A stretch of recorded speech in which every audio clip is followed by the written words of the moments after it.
సత్యసాయి జిల్లా వ్యాప్తంగా ఉమ్మడి అనంతపురం జిల్లా వ్యాప్తంగా కూడా జగన్మోహన్ రెడ్డి గారి ఆదేశం మేరకు మెడికల్ కాలేజెస్ మెడికల్ హాస్పిటల్స్ ఏదైతే మన హయాంలో మనం తీసుకొని వచ్చినామో సెంట్రల్ గవర్నమెంట్ ని ఒప్పించి మెప్పించి అటువంటిది చంద్రబాబు నాయుడు గారు కూటమి ప్రభుత్వము అదే విధంగా మా కర్మకాలి ఈ జిల్లాలో సత్యకుమార్ గారు ఒక హెల్త్ మినిస్టర్ గా ఉన్నారు ఈ పెనుగొండలో ఒక మంత్రి కూడా ఉంది వాళ్ళందరూ కూడా ఉన్నా కూడా ఈ పెనుగొండ హాస్పిటల్ ని ప్రైవేటీకరణ చేయడం ఎంత మాత్రం కరెక్ట్ అని అడుగుతున్నాం ప్రైవేటీకరణ చేసేంత దౌర్భాగ్యం మీకేమొచ్చింది అని ఈ రోజు అడుగుతున్నాం ఈ రోజున జగన్మోహన్ రెడ్డి గారు పేద ప్రజల తరపున ఉంటూ పేదలకి మంచిది చేయాలని చెప్పి బీద సాదా ప్రజలందరికీ కూడా మెడికల్ హాస్పిటల్స్ అదే విధంగా మెడికల్ కాలేజ్ సీట్స్ అందుబాటులో ఉండాలని చెప్పి ఈ యొక్క హాస్పిటల్ ని తీసుకుని రావడం జరిగింది మన హయాంలో ఈ రోజు చంద్రబాబు నాయుడు గారు పెత్తందారుల వైపు ఉంటూ దీని ప్రైవేటీకరణ చేసేది ఎంత మాత్రం సమంజసం అని అడుగుతున్నాం లోకల్ గా ఒక మంత్రి ఉంది ఆమె నేను లోకల్ అనుకుంటా ఉంది సైతమ్మ నీకు ఓపెన్ ఛాలెంజ్ దీని వెంటనే నువ్వు ప్రైవేటీకరణ ఆపి మళ్ళా నువ్వు ప్రభుత్వానికి గవర్నమెంట్ కి మళ్ళీ తిరిగిస్తే ఖచ్చితంగా నువ్వు లోకల్ అని భావిస్తాం నేను కూడా వచ్చి నీకు శభాషని చెప్పి సన్మానం చేస్తాం అది కాకుండా తమాషాలు ఆడుతున్నారా అంటే ఉత్తరాఖండ్ లో గోవాలో కూడా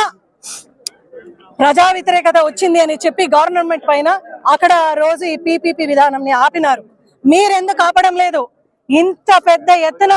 ఈ రోజు ఈ ఒక జిల్లాలో సత్యసాయి జిల్లాలో ఇంత పెద్ద ఎత్తున నిరసన తెలియజేస్తుంటే మీరేం చేస్తున్నారు మీరు ఎందుకు స్పందించడం లేదు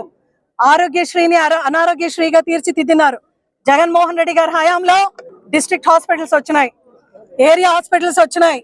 పిహెచ్సిలు వచ్చినాయి కమ్యూనిటీ సెంటర్స్ వచ్చినాయి ప్రతి ఒక్క ఫ్యామిలీకు ఫ్యామిలీ డాక్టర్ కాన్సెప్ట్ తీసుకొని వచ్చినాం ఈ రోజు మీరు దాని అంతా కూడా పక్కన పెట్టి మళ్ళీ ఇంకా మరీ అన్యాయంగా మీరు ఈ యొక్క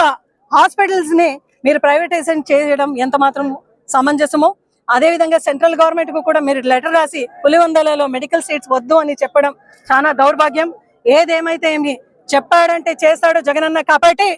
ఈ యొక్క పోరాటం ని కొనసాగిస్తాం జ్యుడిషియరీకి వెళ్తాం ఒకవేళ దాన్ని అధిగమించి చేసినా కూడా మన గవర్నమెంట్ వచ్చిన తర్వాత మళ్ళీ దీన్ని మేము పబ్లిక్ సెక్టర్స్ కి తీసుకొని వస్తామని మీ అందరూ కూడా సవినయంగా కోరుకుంటూ ఈ రోజు పెద్ద ఎత్తున మీరు చూడండి ఈ మెడికల్ స్టాఫ్స్ అంటే నర్సెస్ కూడా వాళ్ళు పాల్గొంటున్నారు అంటే ప్రతి ఒక్కరికి కూడా వైద్య విద్య విధానం అనేది చాలా ఇంపార్టెంట్ అని చెప్తూ మీ అందరికీ కూడా ఈ రోజు ఈ పెద్ద ఎత్తున పోరాటంలో పాల్గొని ఈ యొక్క జిల్లాకు ఈ హాస్పిటల్ అనేది చాలా ఇంపార్టెంట్ అని పోరాడకు వచ్చిన ప్రతి ఒక్క అన్న తమ్ములు అక్క చెల్లెలందరికీ కూడా పేరు పేరున నమస్సుమాంజలి తెలియజేసుకుంటూ ప్రైవేటైజేషన్ వద్దు